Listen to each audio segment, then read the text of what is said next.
Bueno, buen día a todos, ¿qué tal? Bienvenidos a la última Weekly Kickoff del año, acá con el equipo de Research y con el equipo de Comercial. ¿Qué tal, Mariano? ¿Qué tal, Mateo? Buen día, ¿cómo van? Hola, buen día Diego. Hola Mateo, buen día a todos. Buenos Bueno, última días. semana del año, Se va el 2021. exactamente. Para la Weekly de hoy hemos preparado como un anuario, ¿sí? Un anuario de todo lo que ha pasado en el año, y en función de ese anuario, tanto a nivel global como a nivel local, ¿sí? La idea central es poder ir dándoles nuestros views, al menos de cortísimo plazo, lo que puede ir ocurriendo para el primer Q, y después ir viendo un poco la dinámica de las cuestiones. Sobre todo, creo que hay la historia de dos mundos, digamos, ¿no? Lo que está pasando, ya sea en los mercados globales, lo que está pasando por un lado en Wall Street y el resto de los mercados, y en la Argentina, digamos, ¿no? Con muchos frentes abiertos, muchas definiciones por tomar. Y bueno, y un poco son los datos los que nos van a guiar en las próximas semanas, para poder tomar determinaciones de cartera, ¿sí? Y bueno, un poquito mostrarles esos datos, nuestro view, y acompañarlos con las mejores ideas y nuestra posición desde el equipo de Research como para poder optimizar los portafolios de sus clientes. Así que déjenme compartirles la pantalla. Aquí estamos. Bueno, como les dije anteriormente, el anuario, a ver, básicamente es repasar un poco algunas variables, un poquito también darles contexto y perspectivas.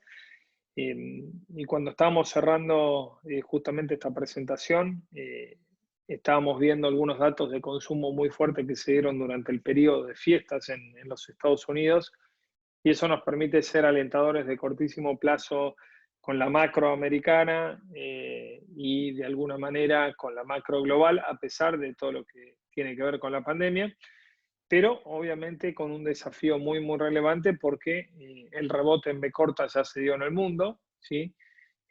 Han quedado países con situaciones de sus fiscos bastante deteriorados, y en un contexto donde la inflación sigue siendo la principal cuestión, digamos, ¿no? Y el primer slide para repasar esto tiene que ver justamente con los precios. Fíjense la evolución de los precios, si se quiere, en los cuatro focos globales que nosotros seguimos con más atención para armar las carteras offshore, que tiene que ver con Estados Unidos, la Eurozona, China y Brasil. El de arriba todo es Brasil. Fíjense que a pesar de que la tasa Selic, la tasa de referencia, fue acompañando la suba de la inflación interanual registrada mes a mes, todavía no es suficiente para, de alguna manera, buscar un punto de inflexión, aunque en los últimos dos datos conocidos, octubre y noviembre, vemos que ese 11% de inflación interanual podría ser un techo, digamos, hacia la escalada alcista de los precios en Brasil, y eso de alguna manera debería descomprimir la política monetaria de ajuste que estamos viendo, que llevó a la tasa Selic arriba del 8%. Creemos que todavía podría quedar algún ajuste marginal, y luego, al tratarse de dos cosas, de un año electoral, ¿sí?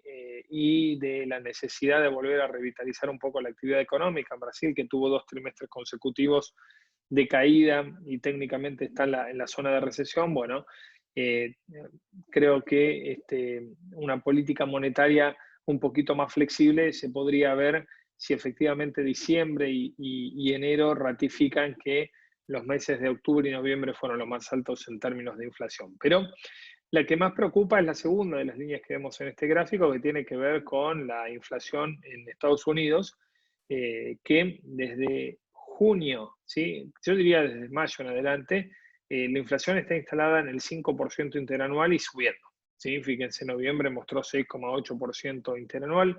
Esto dio una alerta muy grande a la Reserva Federal, que cambió, hizo un switch muy grande de su política monetaria, ¿sí? Acelerando y duplicando el nivel de tapering, y seguramente subiendo su tasa de interés de referencia para abril.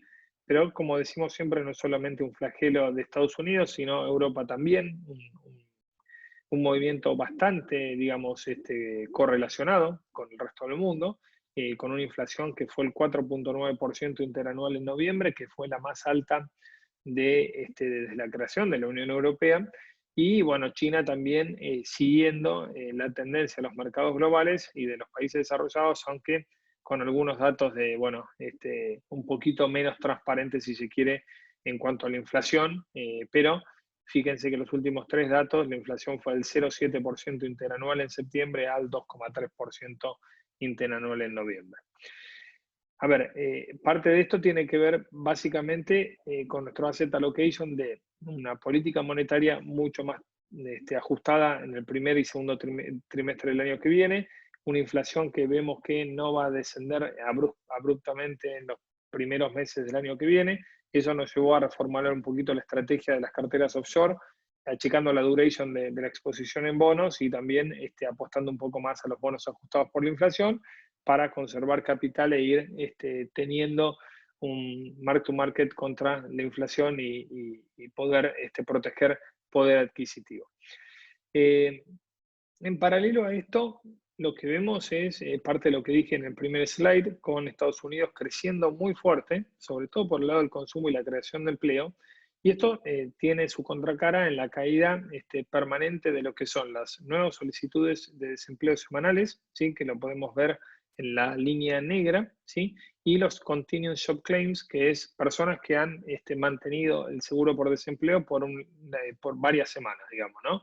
Estas cifras, esta última cayó de casi 5 millones a nivel de 1.800.000 y bueno, los initial job claims, jobless claims están, digamos, en niveles más bajos históricos. Esto hay un componente dentro de lo que es el mercado laboral americano que se llama The Great Quit, que es justamente una masiva renuncia de muchos empleados que quieren cambiar sus condiciones laborales y quieren más flexibilidad y quizás al no buscar activamente trabajo desaparecen de la estadística de la tasa de desempleo, pero evidentemente estamos ante situaciones donde la economía norteamericana, a través de los estímulos monetarios y la recuperación del sector privado fuerte, sigue generando buenos niveles de creación de empleo y buenos niveles de consumo, dos motores súper relevantes para las perspectivas económicas a pesar de la Omicron. Fíjense también acá que no solamente la recuperación del empleo en los Estados Unidos vino con creación de empleo, sino también con recuperación salarial. Fíjense los salarios, que es la línea naranja que estamos viendo acá, cómo se recuperan también en B corta, ¿sí? Sobre todo a partir de marzo-abril de este año, ¿sí? Y la tasa de crecimiento interanual de los salarios se ubica casi en el 5%, muy alineado con la inflación en los Estados Unidos, ¿sí? Todavía no al ritmo de la inflación en el break-even o incluso teniendo una recuperación real los salarios, pero sí acompañando, digamos, el alza de precios en un contexto donde la tasa de desempleo ya está en el 4,2%.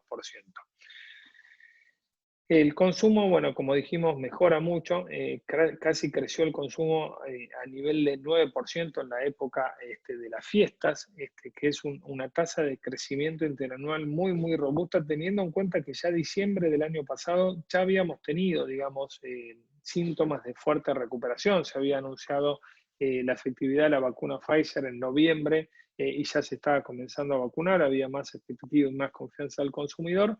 Bueno, evidentemente, esto se vio muy reflejado en las ventas minoristas, ¿sí? Que fíjense en la tasa de crecimiento interanual en noviembre de claramente el nivel del 18% y la confianza del consumidor también acompañando bueno, esta mejora y este mejor nivel de ingresos, ya sea ingresos generados sostenidamente por el sector privado vía creación de empleo o a través de los estímulos que aún persisten en algunos estados de los Estados Unidos y que de alguna manera puso dinero y dólares frescos en los bolsillos de las familias que ahora se animan a gastarlos más. Por otro lado, en el mismo gráfico estamos viendo la línea negra, que es el indicador de inflación PCE, que es uno de los indicadores más seguidos por la Reserva Federal, porque es muy bien focalizado el gasto discrecional del consumidor, que bueno, sube a niveles del 5,7% interanual.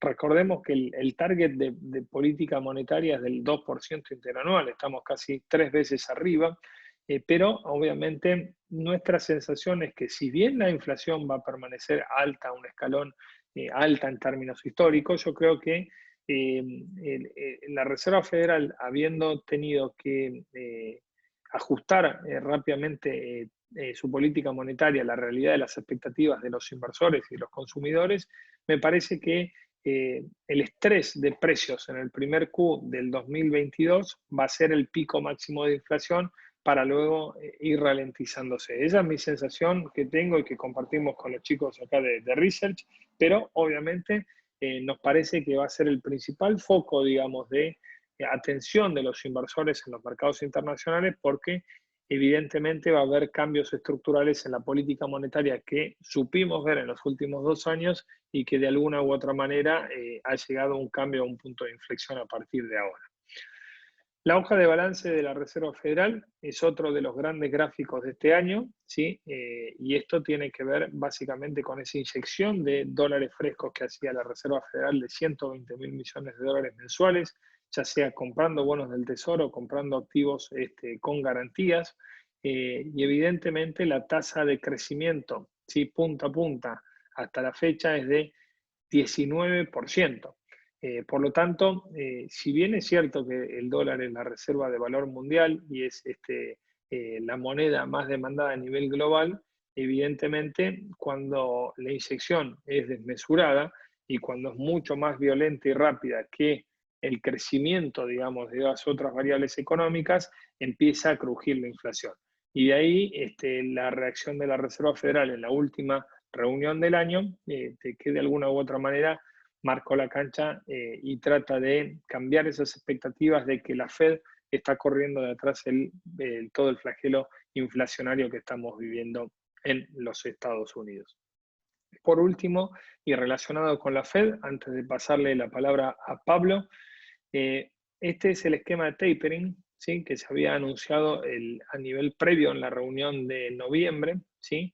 Del verde clarito, que era un tapering a razón de 15.000 millones de dólares por mes de retiro, de nueva inyección de dólares. Se duplicó ese ritmo y lo podemos ver en las barras de verde oscuro, donde efectivamente a partir de mediados de marzo ya la Reserva Federal va a dejar de inyectar dólares en la economía norteamericana, y de ahí que las probabilidades de hike de la tasa de interés se están ubicando con fuerte probabilidad de ocurrencia a partir de abril. Ya el Comité de Política Monetaria dijo que vamos a estar en niveles de 3 subas en 2022 y otras 3 subas estimadas en 2023. Así que política monetaria más ajustada, tasas de interés más altas, obviamente desde niveles deprimidos, récord histórico negativo, y en función de eso, reordenamiento y rotación de cartera seguramente veremos,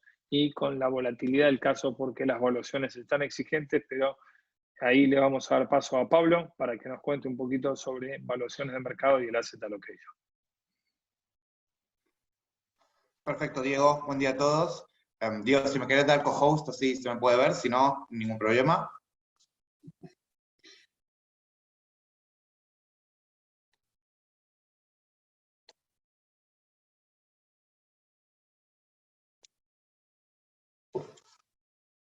O si no, si querés pasar vos las slides.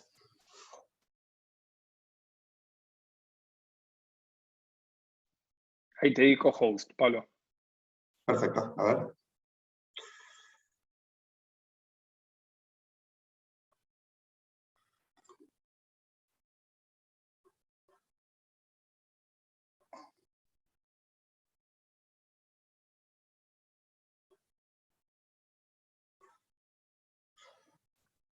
Bien, perfecto. Ahora sí.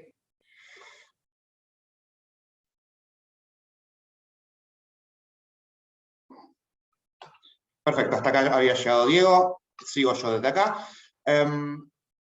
Ahora vamos a... Diego comentó hasta ahora con mucha certeza todo lo que fueron la parte de datos económicos y demás. En el resto del bloque internacional lo que vamos a tratar es de relacionarlo más desde el lado de los precios de los distintos activos o de las valuaciones como en este caso. Este es un gráfico de muy largo plazo de lo que se llama el Shiller Price over Earnings Ratio, que es básicamente un ratio como el clásico Price over Earnings, pero que toma un periodo de 10 años y lo ajusta al ciclo económico para tratar de modelizar, digamos, un nivel de ganancias de más largo plazo y no estar tan afectado por quizás factores puntuales del momento. Y lo que vemos es que estamos en un nivel en términos históricos muy elevado, diría más que elevado, muy elevado.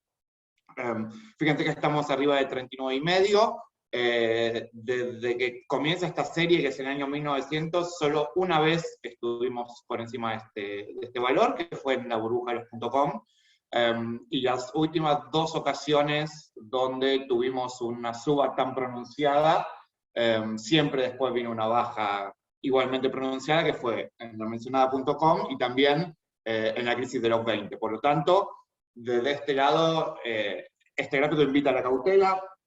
Por supuesto, la historia nunca se repite igual, y si fuera tan simple, los historiadores serían multimillonarios, pero ciertamente hay cierta rima en los patrones históricos. Por lo tanto, como primera nota de cara al año que viene y repasando lo que pasó, se ve que los activos de renta variable norteamericanos están en un nivel bastante elevado. Por supuesto, si estamos en un nuevo orden mundial, si se quiere, de tasas bajas para siempre, bueno, eso ayudaría a explicar bastante, pero como nosotros, como comentaba Diego, vemos una inflación complicando la cancha de acá para adelante, lo primero que decimos es cautela con esto.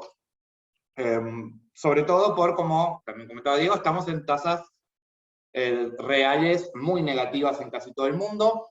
Acá estamos haciendo algo que no se debería hacer, digamos, porque en realidad lo que hay que comparar es la tasa de acá para adelante con la inflación esperada hacia adelante, porque comparar adelante con atrás técnicamente no está de todo bien, pero digamos que sirve para hacernos una idea, y aparte la verdad es que nadie sabe cuál va a ser la inflación de acá a los próximos 12 meses, porque ya hemos visto pronósticos que pifiaban por bastante, pero como para darnos una idea de que todo el mundo tiene tasas profundamente negativas, esto sirve.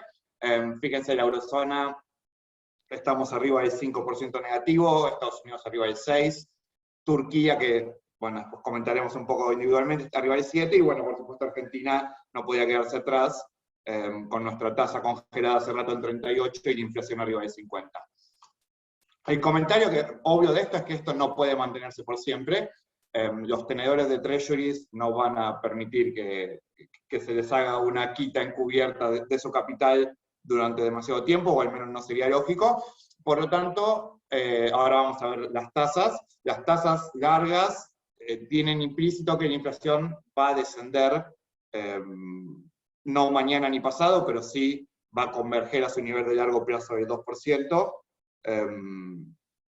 Cosa que está por verse, y nosotros creemos que por lo menos va a llevar más tiempo de lo que el mercado tiene hoy como escenario base. El otro gran tema del año de COVID, completamente imposible de soldar. Acá lo que queríamos mostrar es casos versus muertes por millón de habitantes a nivel mundial, o sea, el dato más macro que se puede ver. Y fíjense cómo en las oleadas previas hay una correlación bastante clara entre que cuando sube el número de casos, sube el número de muertes, y traquea bastante bien, si bien obviamente estamos usando 2 índices distintos en cada columna. Fíjense cómo se nota ahora que los casos vuelven a subir, pero las muertes no solo no suben, sino que marcaron un nuevo mínimo en todo el año, en los últimos días.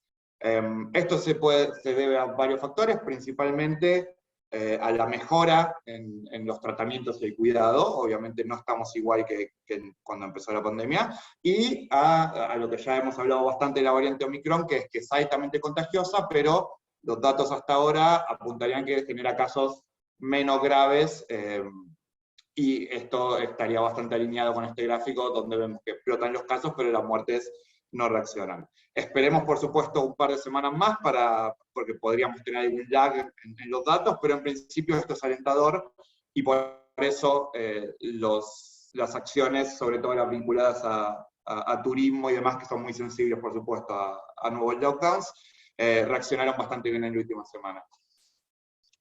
Hablando de acciones, performance de los principales 3 índices en lo que va del año. Fíjense que el S&P 500 y el Nasdaq terminan bastante pegados, apenas un punto de diferencia, 26,8 contra 25,8.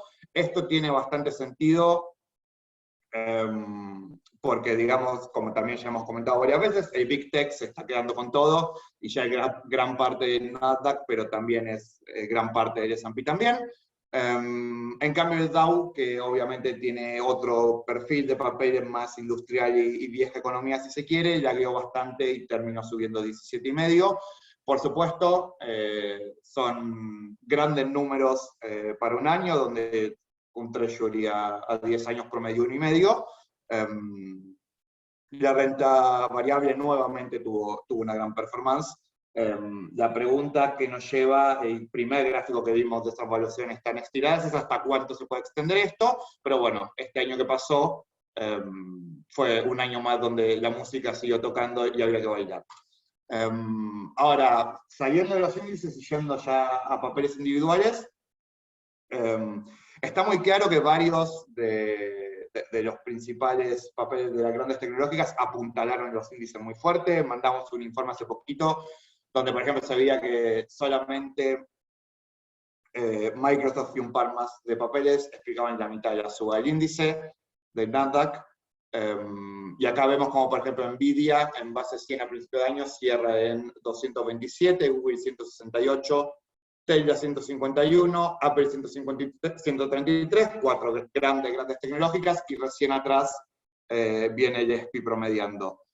Por lo tanto, de nuevo, fue un gran año para las tecnológicas grandes, sobre todo para empresas consolidadas y que tienen incluso ratios de price over earnings por debajo del, o en línea con el índice general. Estamos hablando de los Google, los Microsoft, los Apple de este mundo, y también papeles donde el mercado les asigna grandes posibilidades futuras, si se quiere más especulativo, y cotizan a otros ratios, como Nvidia o Tesla.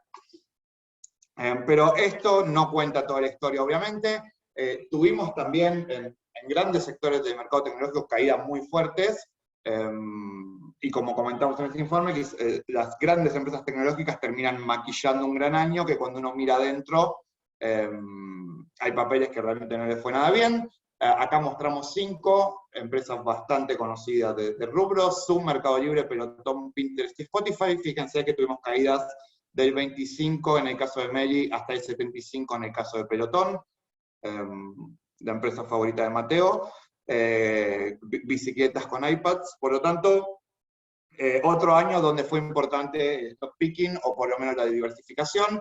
Grandes apuestas especulativas no les fue tan bien, lo cual también nos refuerza nuestro mensaje de cautela para el año que viene. Generalmente, un mercado que viene lanzado en modo bull, primero lo que se ve es que ya no todos los papeles suben, sino que una mayoría cae, pero esos grandes papeles que vienen lanzados al alza maquillan todo y el índice sigue subiendo. Eso puede ser el paso previo a que el índice empiece a corregir más adelante.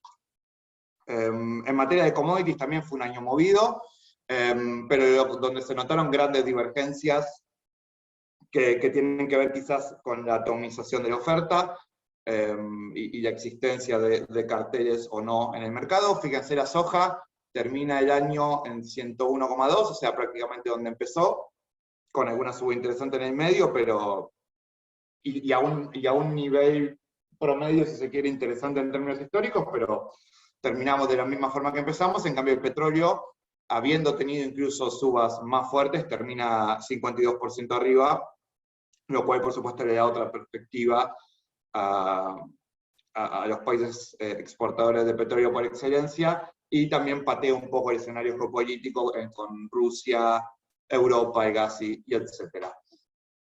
En lo que hace a las tasas de interés, quizás uno de los cuadros más importantes que vamos a mostrar, fíjense cómo, si bien la tasa de 10 años termina el año en 1,50, habiendo estado en 1,70 antes, Fíjense que la tasa corta de 2 años nunca paró de trepar, con serruchos como es normal, y habiendo empezado el año en la zona de 0,1, termina en 0,7. Me parece que es casi saludable que las tasas cortas reaccionen al alza. Obviamente estamos en nivel de inflación de 6 y pico, 0,7 sigue siendo muy, pero muy bajo. Pero esta divergencia entre las tasas cortas que empiezan a trepar y las tasas más largas que se mantienen en un rango y nunca terminan de cortar el alza, nos marca que el mercado se va preocupando gradualmente por una inflación que ya incluso preocupa a Powell, que al principio lo veía como transitoria, pero todavía, viendo la tasa de 10 años en 1,50, está claro que el mercado sigue confiando en que la Fed va a poder encarrilar esto sin que eso le haga demasiado daño a la economía y o la rentabilidad de las empresas. Otra de las grandes historias del año fue, por supuesto, China. Fíjense, tomamos un bono en dólares de la ahora famosa Evergrande, que vence el año que viene. Cotizó hasta fines de mayo a la par o por encima de la par, en la zona de 100. Cerramos el año en 21,2, con default ya garantizado y con una empresa que algunos proyectos continúan, otros fueron desguazados a entidades estatales y con el dueño caído en desgracia vendiendo sus propiedades y sus obras de arte para pagar una cuota más antes de defaultear. Nada, esto, si se quiere, nos sirve para ilustrar lo que fue todo el año en China, donde tuvimos una avanzada regulatoria muy fuerte contra algunos sectores, y vemos allí consolidando su poder incluso contra grupos económicos. De hecho, este fin de semana salió la noticia de que Alipay, si se acuerdan, la financiera del grupo de Jack Ma, iba a hacer IPO y luego se frenó, y ahí comenzó el gran derrape de Alibaba. Los reguladores decidieron que tenía que sumar capital, y adivinen de dónde vino el capital, de fondos alineados con el Estado chino. Por lo tanto, Alipay, que iba a ser la joya de la corona de Alibaba, y si se quiere, una fintech disruptiva en el sistema estatal chino de bancos, termina siendo poseída en parte como socio mayoritario por el Estado chino. Por lo tanto, nada, un botón de muestra más claro de los riesgos que implica invertir hoy en China, más claro que ese, creo que no vamos a encontrar. La otra gran historia internacional fue la lira. Fíjense lo que fue el año de la lira, una locura. Empezó en 7 y pico, llegó, esos son cierres, llegó a cerrar 16.40, pero en realidad en el día estuvo arriba de 18, y hoy estamos en 11. Erdogan usó su bazooka, que fue básicamente darle un seguro de cambio gratuito a todo el mundo, lo cual de largo plazo parece una pésima idea, pero en un entorno donde todo el mundo estaba vendido de la lira por la política heterodoxa de Erdogan de tasas de interés, sirvió para empezar a hacer liquidar shorts, y obviamente acá hubo una corrida de vendidos muy fuerte, más que Erdogan puso todas las balas que tenía en la batalla. Y datos no oficiales marcan que también hubo ventas del Banco Central por miles de millones de dólares. Veremos cómo sigue la historia. La verdad es que si Erdogan sigue bajando las tasas de interés y las pone cada vez en términos más negativos, y en algún momento comienza a haber dudas sobre quién va a poner las liras que harían falta para cumplir con el seguro de cambio si el dólar igual sube, no es una cuestión de si vamos a tener otra crisis de la lira, sino es una cuestión de cuándo la vamos a tener. Pero definitivamente es uno de los gráficos del año. Ver una moneda que en un par de días pasa de 18 a 11 no es algo que se vea todos los días. Y hablando de emergentes, otro año donde el S&P o el Nasdaq o el índice norteamericano que quieran ver superó con creces a los ETFs de emergentes, o por poner dos casos puntuales, Brasil y China. Otro gran punto que nos parece ver de acá para adelante, no creemos que esto pueda estirarse mucho más,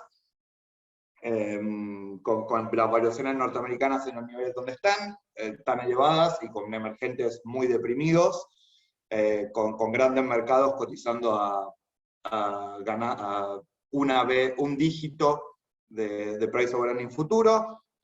Creemos que esto debería empezar a converger quizás no con un derrumbe y una suba explosiva, pero por lo menos con una lateralización contra suba, o por lo menos no seguir ensanchándose esta brecha valuatoria. En nuestras carteras offshore por eso tenemos más de una apuesta a los mercados emergentes internacionales.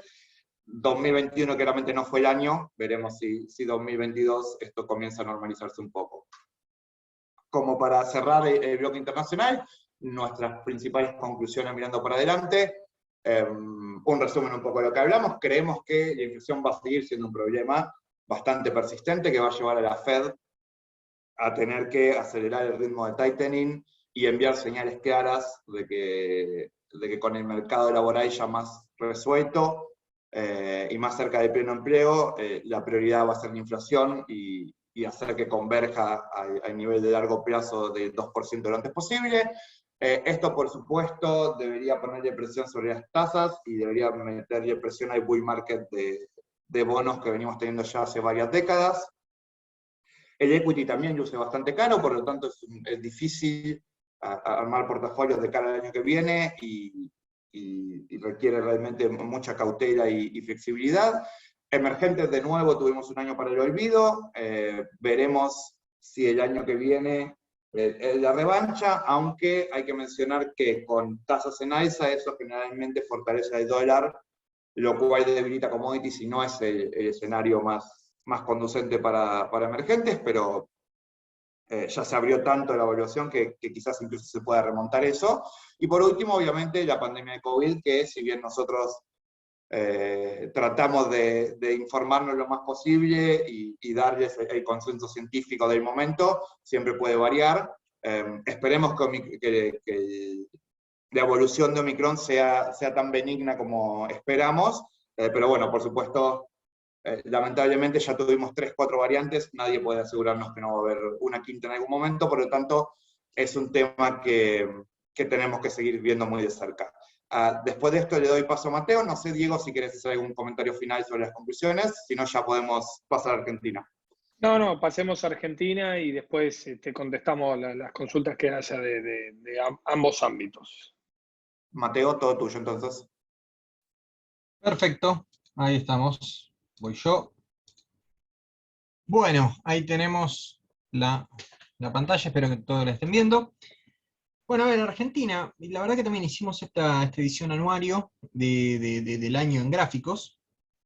Y bueno, empezamos un poco por el equity porque no hubo unas historias tan alocadas, por decirlo de alguna forma, como en otras clases de activos, ¿no? Y acá lo que tenemos es, básicamente pusimos dentro de lo que son las ganadoras y perdedoras del año. Acá tenemos todo el gráfico en pesos, ya lo vamos a ver en dólares, claramente no es bueno mirar las inversiones en pesos crocantes, digamos, pero en dólares ya vamos a verlo. Queríamos mostrar un poco también cómo había performado el índice local, ¿no? Fíjense que el Merval, hasta mediados de año casi, digámosle hasta mediados de abril, no le fue muy bien, ¿sí? O sea, se esperaba, digamos, una continuación de las políticas bueno, que se estaban viendo en el momento, y la verdad es que esto empezó a cambiar un poco cuando se empezó a ver una posibilidad de cambio político, ¿no? Entonces, por este lado, tanto el tipo de cambio a principios de año como el mismo, bueno, la expectativa política mantenían pisado el Merval. Lo cual nos habla bastante un poco también de lo que puede llegar a ser a futuro, ¿no? O sea, el Merval subió en pesos principalmente por tipo de cambio y por expectativas de cambio político. Si borramos estas variables quizá para el año que viene, que no digo que vayan a borrarse, digamos, pero pensándolo hacia futuro, no hay mucho entusiasmo, digamos, por la economía real en Argentina, ¿no? Esto es un trading político que también se ven en otros activos. Pero bueno, acá lo que tenemos es el Merval en verde, la mejor de todas en el año, en realidad hasta el jueves pasado. Tenemos a Texar, ¿sí? a Ternium, y la peor a Grupo Financiero Valores, que ahora va a cambiar de ticker, pasa de Valo a Geval. Geval, vamos a tener Geval y Gegal, va a ser una pesadilla decir esos dos tickers, pero bueno, tenemos a Valores y a Galicia, ¿no? Si lo vemos en dólares, el panel líder, sepan disculpar, bueno, el panel general no lo puse porque, bueno, también poner cosas del panel general con los volúmenes que tenemos es medio como a veces un wishful thinking en muchas cosas, pero bueno, acá tenemos un poco cómo le fue en dólares a las distintas acciones, y vemos que, bueno, si bien la diapositiva anterior lo veíamos en pesos, en dólares se va a repetir porque se aplica el mismo tipo de cambio para todos.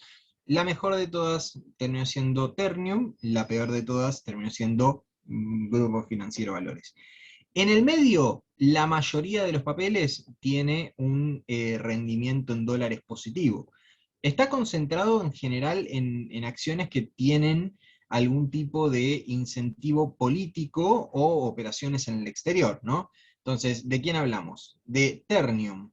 Hablamos de Come, que tiene parte en generación de energía, transportadora de gas del norte, Pampa, el grupo Richmond, que tuvo también su propia historia, digamos, con la Sputnik Vida.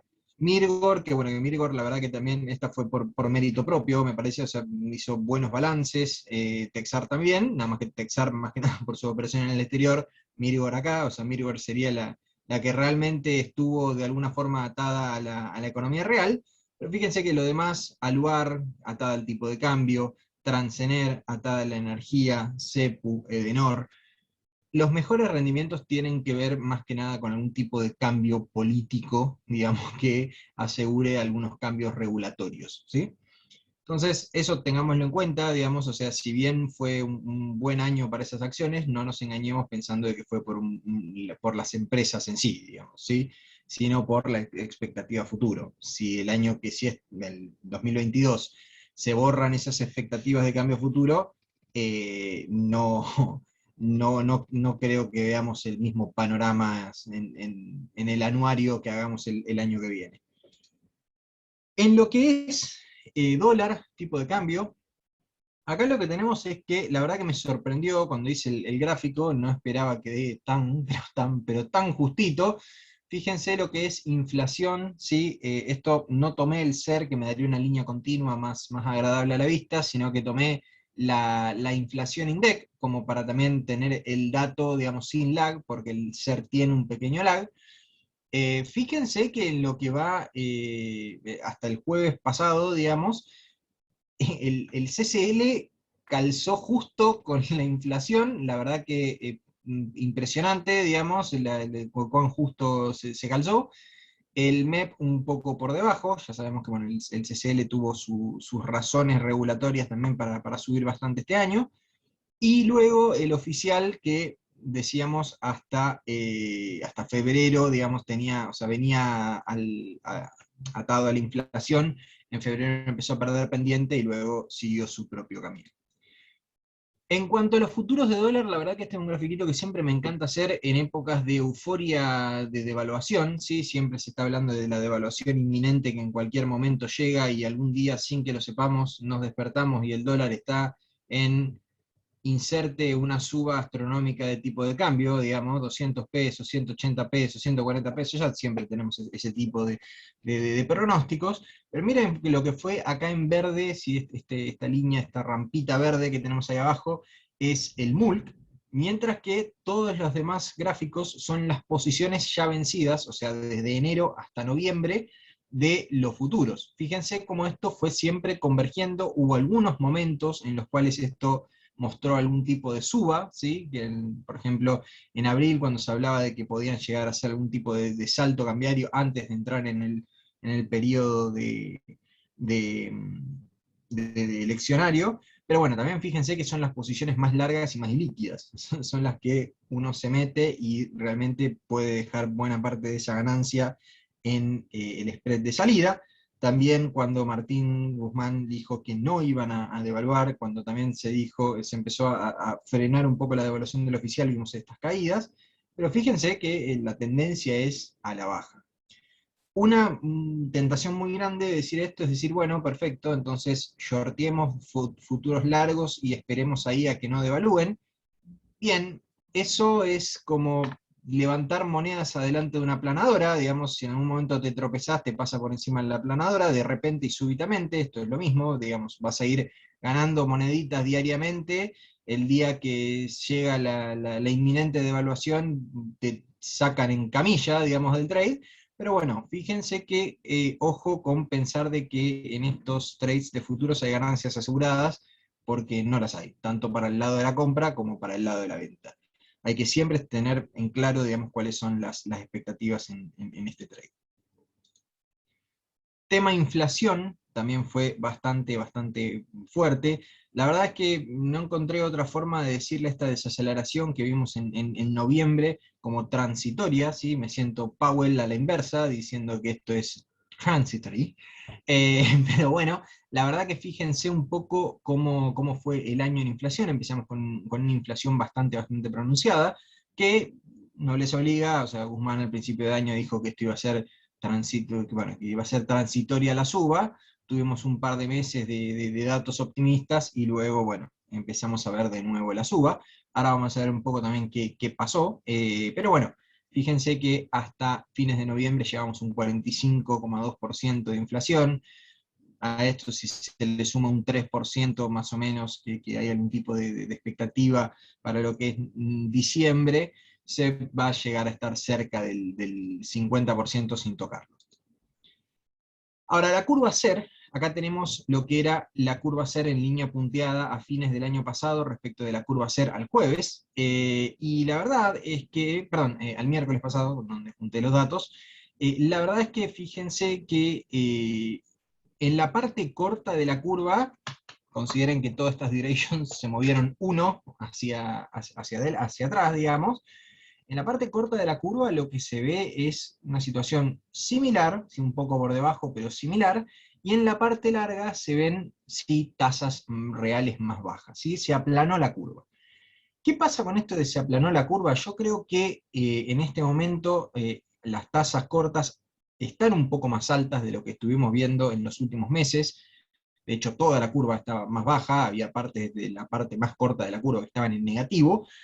Pero bueno, recientemente lo más corto subió un poco de tasa con el TX22 ahí. También algunos pensarán, eso tiene que ser un error. Bueno, no lo es, digamos. El tema es que el TX22 vence ahora en marzo, y venciendo en marzo le pega más estas bajas transitorias de corto plazo de la inflación. En la dinámica de largo plazo, fíjense que el mercado confía de que está intacta, por eso digamos, tenemos las tasas un poco más bajas hacia atrás. Pero bueno, fíjense que yo creo que esto significa que el mercado cree que esta baja es transitoria, porque el mayor impacto que tuvo este último dato de inflación fue sobre la parte más corta de la curva.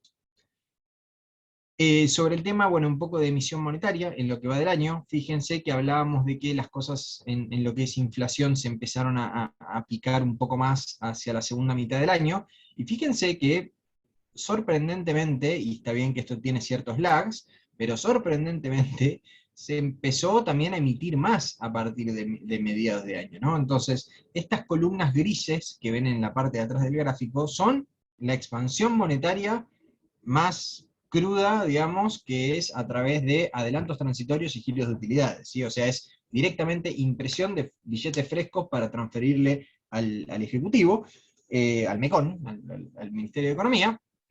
Y fíjense que se concentra mucho de esta emisión en la segunda parte del año. Lo cual me sirve mucho mostrar esto para decirles que siempre a principio de año hay una estacionalidad que juega a favor del gobierno, ¿sí? El gasto a principio de año es un poco más tenue que lo que es hacia finales de año, y creo que ya he visto varios ciclos de estos de que enero, febrero y mediados de marzo las cosas vienen bien, el resultado fiscal viene bien, el dólar relativamente tranquilo, nos confiamos de que han cambiado las expectativas y de que este es nuestro año, y luego después empieza un poco más hacia llegado junio la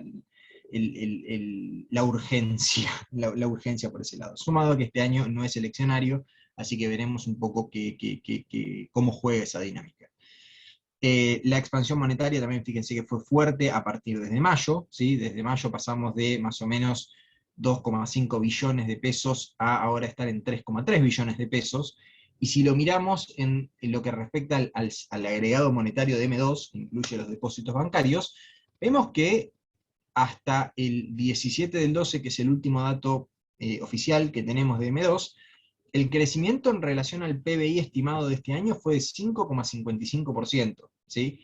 Lo cual es más que cualquier otro año anterior, menos el 2020, que digamos que pueden haber tenido un pase libre, digamos, por la pandemia, digamos que ya en la parte internacional vimos que todos los países tuvieron ese pase libre, pero fíjense que este año no se queda atrás en lo que es emisión, ¿sí?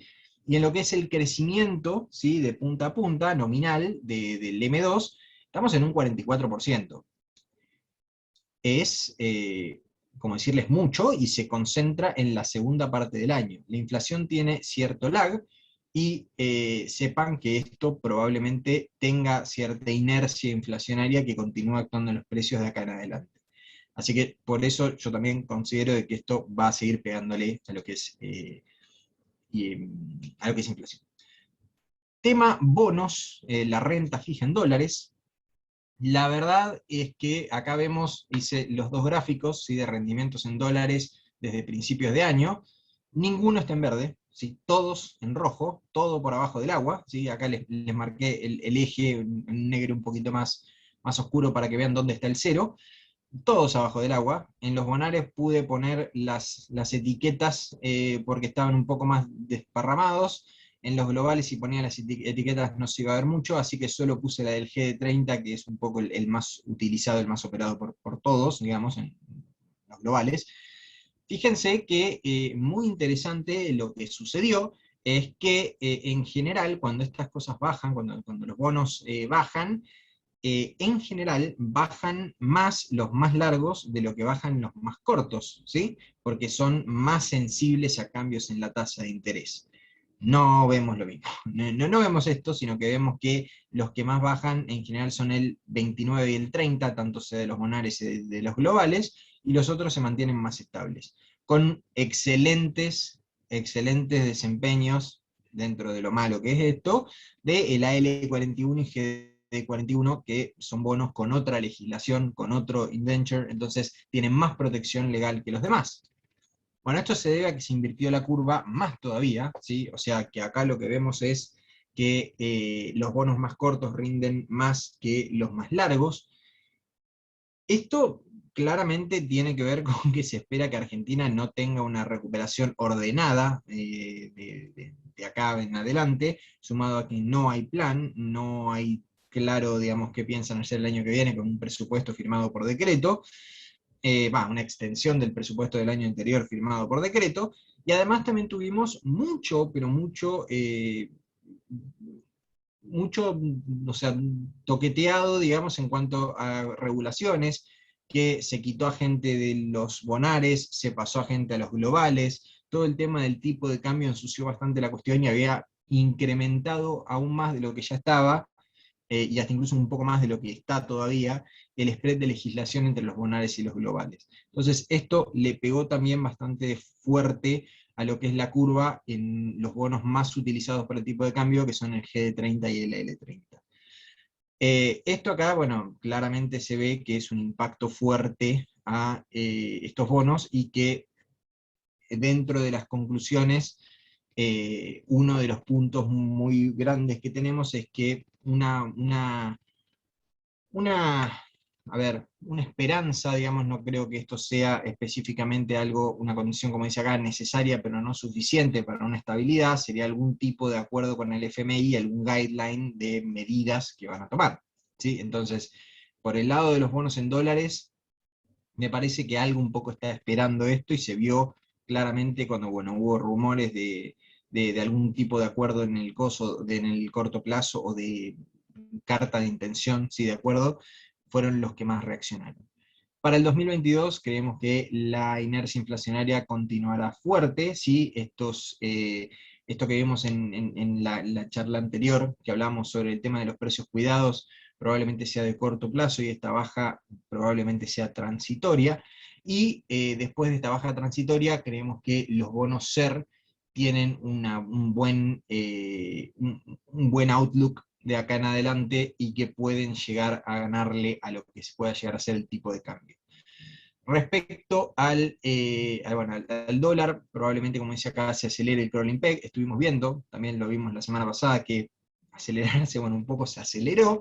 Veremos si lo llevan hasta inflación, pero recuerden que inflación, o sea, los bonos dólar linked están rindiendo negativo, mientras que los CER rinden en positivo. Si llevamos el crawling peg a inflación, es probable que el CER siga ganándole.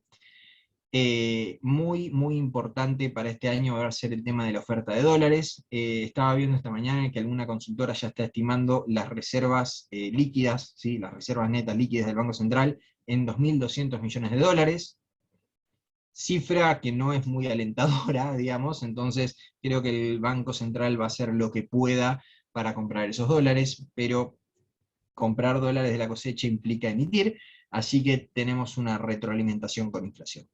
No va a ser un año fácil, pero me parece que es un poco lo que vimos este año y podemos un poco seguir el playbook de este año, considerando que el año 2022 no es un año eleccionario y puede haber un poco más de espacio para medidas no tan populares.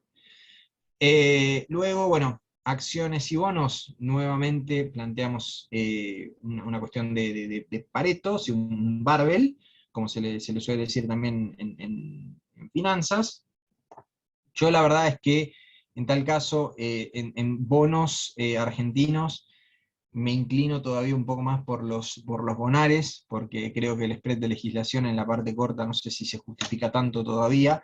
Hay que ver, hay que ser muy cauteloso con el tema de la regulación, cómo poder entrar para después poder seguir operando MEP sin tener problemas regulatorios. Y el tema de acciones, bueno, nuevamente con algo de cautela, seguir viendo cómo va el tema del ambiente político, porque como mostramos un poco más arriba, lo que más se movió fue más que nada por cambios regulatorios, acciones que tienen buena parte de su operación en el exterior y que se vieron muy beneficiadas por el fin de la pandemia, de alguna forma, digamos, no sé si el fin de la pandemia, la reactivación económica industrial, y además también tuvimos un caso, digamos, de una argentina que le fue bien por mérito propio. Pero bueno, como decíamos, es la excepción a la regla de las que más suben. No tengo mucho más para agregar, así que ahora estamos abiertos a preguntas, y la verdad que tampoco quiero pasarme mucho más de tiempo. Acá Mariano consulta: ¿la inflación es el tema a seguir? ¿El tapering realmente es tan malo para las acciones? ¿Es un buen escenario para que las empresas tomen deuda? La suba de precios en los productos y el dólar fortaleciéndose, ¿no podría beneficiar los números en la presentación de resultados? La tomo ¿O yo, Diego? yo. Sí, a ver, Mariano, el tapering es malo para las empresas que están endeudadas, ¿sí? O sea, nada, porque ahí es cuando se retira el mar, quien estaba, digamos, quien está desnudo. Bueno, me parece que es claramente esa situación donde empresas que han, digamos, progresado en sus negocios básicamente por la ayuda de un apalancamiento casi gratis, bueno, son las que más van a estar en problemas. Y después también, digamos, ya en el ejercicio de una evaluación más teórica, empresas que hoy no son rentables y que el flujo de fondos descontado futuro, digamos, ¿no? De ganancias, lo traes a una tasa más alta cuando la evalúas en valor presente, bueno, también te debería estar pegando. No necesariamente una correlación de suba de tasa de interés, una destrucción del mercado, ¿sí? Lo que hay es un cambio de composición en quienes van a subir, y un poco ahí es tratar de ver justamente cuán sanos están esos balances de las compañías que podrían marginalmente tener un peso en la deuda más importante. Creo que ahí, digamos, me parece más central, porque estamos partiendo de un nivel de tasa de interés muy, muy bajo. Me parece más central el anclaje de expectativas inflacionarias por el efecto de la política monetaria de la Fed que efectivamente el incremento marginal del costo del endeudamiento. Entonces yo creo que ahí eso es lo que se va a jugar en el primer trimestre, el trade-off de expectativas y si realmente la Fed tomó, digamos, el problema de raíz y tiene, digamos, las herramientas necesarias para controlar la inflación. Si eso hay un anclaje, entonces me parece que hasta podría ser hasta positivo para el mercado con el cambio estructural de comportamiento dentro de un portafolio, digamos, ¿no? Mateo, te hago un par de contexto argentino. Te Bien. junto. Maximiliano pregunta cuánto está dando el cálculo del dólar convertibilidad y cuál es el aumento que ves de la tasa de política monetaria. Y Roberto pregunta cómo ven la brecha con un acuerdo con el FMI. Bien, vamos una por una. La verdad ahí, Maxi, yo el tema de dólar convertibilidad no lo suelo seguir mucho porque no creo, digamos, que sea un indicador muy fehaciente de dónde debería estar el tipo de cambio, sumado a que el dólar convertibilidad podés maquillarlo y que dé básicamente lo que quieras que dé, porque tomás agregados monetarios, o sea, podés maquillar y llevar el denominador y el numerador a donde quieras, porque podés tomar los pesos más todos los depósitos, más los plazos fijos por las dudas, y abajo podés tomar las reservas, sacar el swap con China, pero no el oro. Entonces, la verdad es que tema de dólar convertibilidad no lo suelo seguir, pero me parece acá lo importante, digamos, cuando hablo de lo que son reservas netas y esa cuestión, es el hecho de que haya algún tipo de incentivo del gobierno en algún momento a que si esas reservas van a cero o por debajo de cero, y no entran los dólares con algún tipo de certeza, digamos, con la cosecha de trigo, con la cosecha de soja, que, bueno, se radicalice la cuestión o que se den más incentivos a liquidar o haya algún tipo de problema con los depósitos, que por ahora en el corto plazo no lo veo, o sea, todavía con reservas netas positivas no lo veo como la mejor de las opciones, pero al no estar positivas me parece que la necesidad es la madre de toda inventiva y la verdad que no está bueno que el policymaker se tenga que poner creativo muchas veces. Así que por ese lado, ese es un poco el seguimiento de lo que hago, y por eso no miro tanto el dólar convertibilidad. Por el lado del aumento de la tasa de política monetaria, hubo rumores, ¿sí? Que se vieron bueno, hace 3 semanas más o menos en medios, de que iba a haber un aumento de tasa de política monetaria. 2 días después, el Banco Central se reunió y no hubo aumento de tasa de política monetaria. Entonces, yo la verdad es que creo que si bien un aumento de tasa de política monetaria sería necesario, digamos, el problema es la magnitud, como planteas vos, y si realmente van a querer hacerlo, ¿no? Porque yo creo que también va a ser una medida de urgencia y última posibilidad, porque mientras entren dólares y no tengan tanto problema en el MULC, no tienen mucho incentivo a subir la tasa. Es eso, digamos. O sea, yo creo que es bastante más picapiedra, como dice Melconian, el plan, que algo que bueno, tenga un equilibrio general entre todas las variables. Entonces, yo creo que esto lo van a mantener lo máximo posible, y el aumento de la tasa de política monetaria va a depender de la urgencia a último momento que haya en la situación.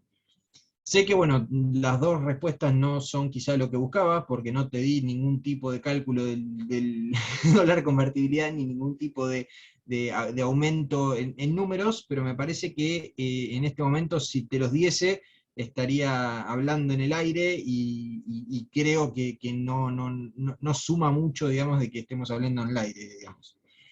Para Roberto, el tema de la brecha con el acuerdo con el FMI, bueno, el acuerdo con el FMI también es interesante lo que puede llegar a salir de eso, porque estamos todos esperando a ver qué tan irrealista puede llegar a ser, ¿no? O sea, ya vimos en el presupuesto, que es algo que se plantea de cara al año que viene, los supuestos eran un poco irrealistas.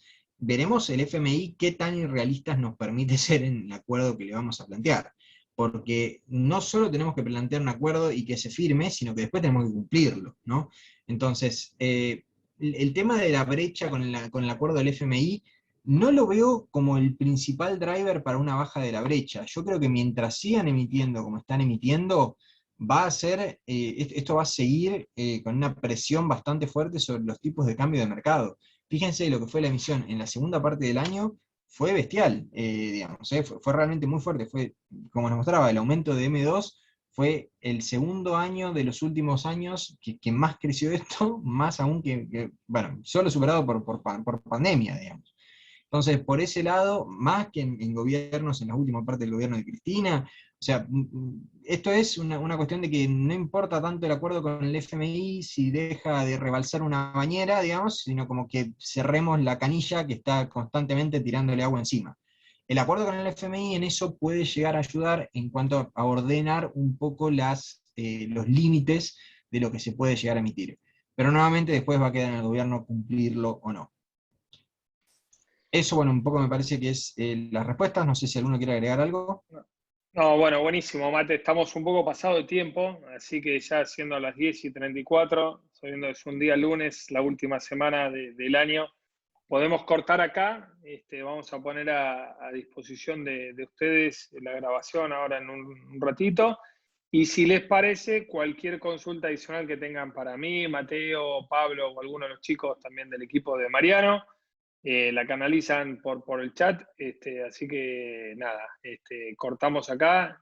De mi parte, que tengan un excelente cierre del 2021, gracias por acompañarnos, gracias por la confianza y las críticas constructivas de parte de todo el equipo, así que no sé si Mariano o alguno de los chicos quieren decir algo, adelante. Sí, no, buen día, bueno, lo mismo, agradecer, digamos, todo el acompañamiento durante este año, todo el feedback que nos fueron dando. Y ahí, respecto a la consulta de Adriana, sí, esta semana ya vamos a estar comunicando toda la política 2022.